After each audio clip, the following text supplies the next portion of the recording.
YouTube channel में आपका स्वागत एवं अभिनंदन है।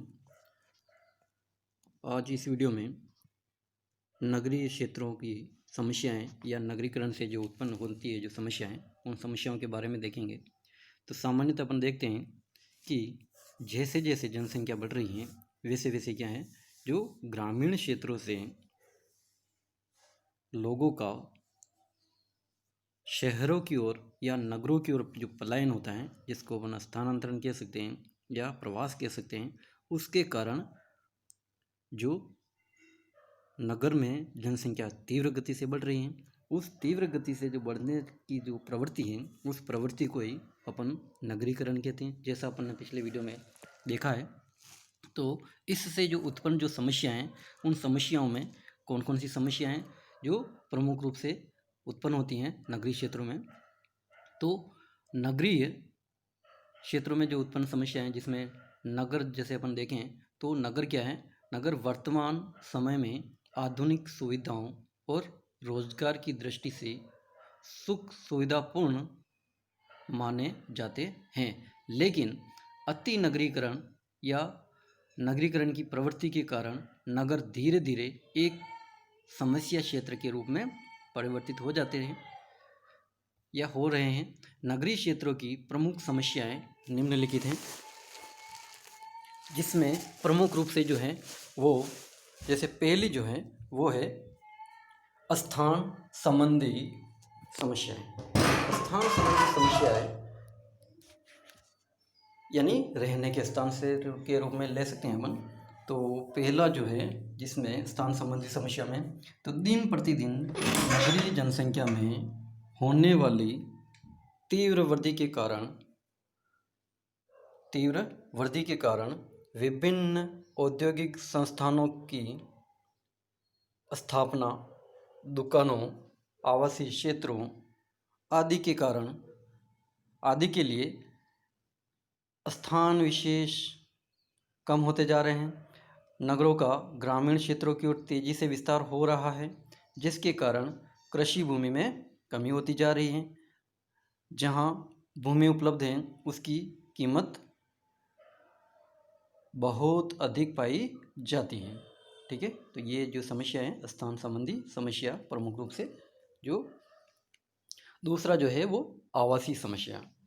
आवासीय समस्या में प्रमुख रूप से जो है, जिसमें क्योंकि जनसंख्या बढ़ेगी तो आवासों की आवश्यकता भी बढ़ेगी, तो आवश्यकता बढ़ेगी तो आवास संबंधी जो समस्याएं, जिसमें किराया बढ़ जाएगा। ठीक है, तो इसमें अन्य भी सुविधाएं जैसे सुख सुविधा यहाँ पे उपलब्ध नहीं हो पाएगी, क्योंकि जनसंख्या ज़्यादा है और सुख सुविधाएँ कम होती हैं। ठीक है, तो इसमें जो आवासीय जो समस्याएं हैं, जिसमें नगरीय क्षेत्रों की सुविधाओं के कारण ग्रामीण क्षेत्रों के लोग नगरीय क्षेत्रों में आकर बसने लगते हैं। इसके अतिरिक्त तीव्र जनसंख्या वृद्धि तथा मजदूरों के आगमन के कारण नगरों में आवासीय स्थलों की कमी होती जा रही है। यही कारण है कि नगरों में गंदी बस्तियां, जिसको हम स्लम्स कह सकते हैं, ठीक है, स्लम्स का तीव्रता से विकास हो रहा है। ठीक है, तीसरी जो समस्याएं हैं वो हैं परिवहन संबंधी समस्याएं। नगरीय जनसंख्या की तीव्र वृद्धि के कारण नगरीय यातायात मार्गों की चौड़ाई कम तथा वाहनों की संख्या अत्यधिक होने के कारण कभी कभी यातायात मार्ग घंटों तक अवरुद्ध रहते हैं। इसके अतिरिक्त नगर की लगभग मध्य में स्थित नगरीय व्यापारिक क्षेत्र या सेवा क्षेत्र होते हैं जो जिसमें तीव्र जनसंख्या तथा उपभोक्ता वस्तुओं की दुकानें आदि के कारण वाहनों की आवाजाही पर प्रतिबंध रहता है। ठीक है, तो यानी ये जो है यानी परिवहन संबंधी समस्या भी, यानी ज़्यादा जनसंख्या होने के कारण यहाँ पे सामान्यतः नगरीय क्षेत्रों में देखने को मिलती हैं। चौथी समस्याएं हैं जलापूर्ति की समस्याएं। जलापूर्ति जो यानी अनिवार्य आवश्यकताओं में आता है जल। ठीक है, तो यानी जनसंख्या बढ़ेगी तो नगरीय क्षेत्रों में जल की सामान्य जो उपलब्धता जो है वो धीरे धीरे जो पहले जो थी उसमें की तुलना में जनसंख्या बढ़ जाएगी, तो जलीय क्षेत्र को यानी जल का जो अभाव उत्पन्न हो जाएगा। ठीक है, क्योंकि कोई भी आर्थिक कार्य या जीवन निर्वाह के लिए भी जल एक बहुत महत्वपूर्ण आवश्यकताओं में आता है। तो यानी नगरीय क्षेत्रों में उच्च जनघनत्व के कारण पेयजल की आवश्यकता भी अधिक रहती है। इसके अतिरिक्त विभिन्न उद्योगों के लिए भी विभिन्न वस्तुओं के निर्माण की प्रक्रिया के अनुसार जल की आवश्यकता रहती है। वर्तमान समय में प्राकृतिक जल स्रोतों में जलीय स्तर के गिरने के कारण नगरों में पेयजल की सुव्यवस्थित व्यवस्था नहीं पाई जाती हैं। कभी कभी जल में अनेक कृत्रिम अपद्रव्य मिल जाते हैं, जिसके कारण पोलियो, पीलिया, हैजा आदि कई प्रकार की बीमारियां उत्पन्न हो जाती हैं। ठीक है, पांचवी समस्या है विद्युत की समस्या। नगरों के विकास एवं वृद्धि के कारण या वृद्धि का कारण विद्युत को ही माना जाता है। अतः विद्युत आपूर्ति ही वर्तमान नगरीय क्षेत्रों के विकास का आधारभूत कारण है। लेकिन नगरीय जनसंख्या की तेजी से बढ़ने के कारण वर्तमान समय में विभिन्न घरेलू कार्यों तथा औद्योगिक एवं व्यापारिक संस्थानों में विद्युत की मांग उसके उत्पादन से अधिक तेजी से बढ़ रही है। अतः नगरों में यह आए दिन विद्युत संबंधी समस्याएं आती रहती हैं, क्योंकि गाँव में बिना विद्युत के भी अपन आराम से रह सकते हैं, लेकिन नगरीय क्षेत्रों में बिना विद्युत आपूर्ति के जीना दुष्कर रहता है, क्योंकि यहाँ पे वाहनों की संख्या अधिक एवं अन्य जो कारणों से गर्मी जो है वो और अपने नित्य प्रतिदिन के कार्यों के लिए भी विद्युत की बहुत आवश्यकता रहती है। ठीक है, तो इसके बिना मानव का दैनिक जो कार्य होते हैं वो भी बाधित हो जाते हैं। ठीक है, सातवां जो बिंदु है छठा, स्वास्थ्य तथा चिकित्सा संबंधी सुविधाएं। यद्यपि नगरों में गांवों के विपरीत चिकित्सा संबंधी सुविधाएं अधिक पाई जाती हैं। ठीक है, तो इस कारण से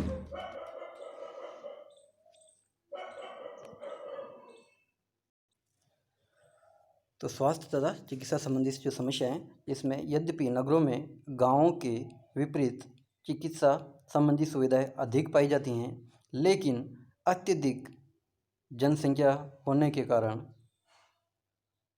अधिकतर विकासशील देशों में वर्तमान समय में भी जनसंख्या के अनुपात में नगरीय क्षेत्रों में चिकित्सा सुविधाएं बहुत कम पाई जाती हैं। इसके अतिरिक्त नगरों में उच्च जनसंख्या घनत्व तथा भूमि की कमी के कारण मलिन एवं गंदी बस्तियों का विकास, जल तथा वायु प्रदूषण का उच्च स्तर, पेयजल संबंधी समस्याएं, निर्धनता, बेरोजगारी, आर्थिक तथा अन्य सामाजिक कमियों के कारण गांवों की अपेक्षा नगरों में विभिन्न बीमारियों का स्तर उच्च पाया जाता है।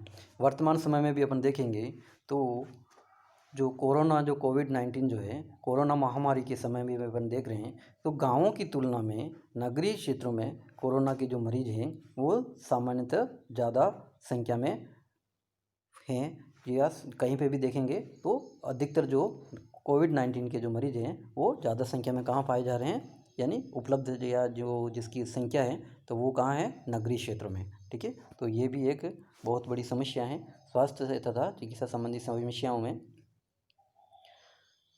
अब जो है आठवीं जो समस्या, सातवीं, शिक्षा एवं मनोरंजन संबंधी समस्याएं। नगरीय क्षेत्रों में तीव्र जनसंख्या वृद्धि तथा उच्च जनसंख्या घनत्व पाए जाने के कारण शैक्षिक संस्थाओं जैसे विद्यालय, महाविद्यालय, विश्वविद्यालय, प्रशिक्षण संस्थानों आदि की अधिक आवश्यकता होती हैं। इसके अतिरिक्त शैक्षणिक कार्यों के लिए ग्रामीण क्षेत्रों के छात्रों के आने के कारण शैक्षणिक एवं मनोरंजन संबंधी सुविधाओं की अधिक आवश्यकता होती है। इनका विकास धन की कमी तथा अन्य समस्याओं के कारण जनसंख्या के अनुपात में नहीं हो पाता है। ठीक है। 8वीं समस्या है नगरीय क्षेत्रों से प्राप्त अवशिष्ट पदार्थों की समस्या है। अब नगरीय क्षेत्रों में सुख सुविधाएं जो ज़्यादा होती हैं, जनसंख्या ज़्यादा होती हैं, क्षेत्र बड़ा होता है, तो उस कारण से उस अनुपात में नगरीय क्षेत्रों में जो है वो अपशिष्ट जो पदार्थ होते हैं वो भी ज़्यादा उत्पन्न किए जाते हैं लोगों द्वारा, तो उनके जो निस्तारण की भी समस्या रहती हैं। तो वर्तमान समय में भारत में जो है स्वच्छ जो भारत अभियान जिसके छेड़ रखा है भारत ने में, जो इससे और इसके कारण क्या है, जो अपशिष्ट जो पदार्थ हैं वो घर घर जा कर के, यानी जो सरकारी जो वाहन है वो पहुंचता है और उसका निस्तारण करता है, लेकिन फिर भी समस्याएं बनी रहती हैं। ठीक है। तो यानी नगरीय क्षेत्रों में से प्राप्त अपशिष्ट पदार्थों की समस्या, जैसे नगरीय क्षेत्रों से विभिन्न उद्योगों तथा घरेलू कार्यों में काम आने वाले गंदे जल, कूड़ा करकट, मल मूत्र आदि की निकासी की उत्तम व्यवस्था नहीं पाई जाती। इसके कारण कई नगरीय समस्याएं उत्पन्न हो जाती हैं। गंदा जल रिस कर भूमिगत जल में मिल जाता है, जो कई बीमारियों का कारण बनता है। ठीक है। और तो इसी कारण से वर्तमान समय में क्या है, यानी सीवरेज वगैरह का जो विकास किया जा रहा है, ताकि ये जो पानी जो है गंदा जल जो नगरीय क्षेत्रों में भूमिगत न हो पाए, ताकि उसको थोड़ा आगे ले जाके छोड़ दिया जाता है, ताकि नगरीय क्षेत्र का जो भूमिगत जो जल स्तर जो है वो सही बना रहे। ठीक है, यानी शुद्ध बना रहे। नवी समस्या है पर्यावरणीय प्रदूषण की संबंधी समस्या। पर्यावरणीय प्रदूषण संबंधी जो समस्या है ये बहुत महत्वपूर्ण है, क्योंकि पर्यावरण शुद्ध नहीं रहेगा तो लोगों का जीवन दुष्कर हो जाएगा। ठीक है। तो यानी ये जो समस्या है, यानी यहाँ पे क्या वाहन उद्योग धंधे ज़्यादा होते हैं। ठीक है। वाहन जो होते हैं वो नित्य प्रतिदिन यानी दिन रात बहुत ज़्यादा संख्या में तीव्र गति से चलते रहते हैं, और साथ ही साथ औद्योगिक गतिविधियों के कारण भी यहाँ पे जो है वो पर्यावरणीय प्रदूषण संबंधित ध्वनि प्रदूषण, वायु प्रदूषण आदि, भूमि प्रदूषण की समस्याएं बनी रहती हैं। ठीक है। उस कारण से क्या है, यहाँ पे जो लोगों का जीना अभी दुष्कर हो रहा है। इसलिए क्या है, धीरे धीरे जो लोग हैं वो नगरीय क्षेत्रों से ग्रामीण क्षेत्रों की ओर धीरे धीरे वापस जाना पसंद कर रहे हैं। ठीक है। तो यानी इसमें क्या है, जैसे नगरीय क्षेत्रों में उच्च जनसंख्या यानी उच्च घनत्व एवं तीव्र जनसंख्या वृद्धि तथा भूमि का अभाव, पेड़ों की कमी, विभिन्न प्रकार के कूड़ा करकट का पाया जाता है अधिक रूप से। तो जो अधिक औद्योगिक संस्थानों के स्थापित होने एवं विभिन्न परिवहन साधनों से निकलने वाला हानिकारक gas, carbon dioxide, carbon monoxide आदि के कारण जलवायु तथा ध्वनि प्रदूषण का उच्च स्तर पाया जाता है। ठीक है। इस कारण से ये जो समस्याएं हैं प्रमुख रूप से नगरीकरण से या नगरीय क्षेत्रों में सामान्यतः देखने को मिलती हैं। ठीक है। तो धन्यवाद। ये पीडीएफ आपको पहले भेज दिया गया है। यहाँ तक मुझे आशा है कि आपको इसको नोट्स में उतारा होगा, नहीं उतारा तो अब भी उतार ले। ये जो वीडियो है आपको उसके बाद में भेजा जा रहा है। ठीक है, लिंक। तो इसको आप अच्छे से देखें और समय का सदुपयोग करें। धन्यवाद।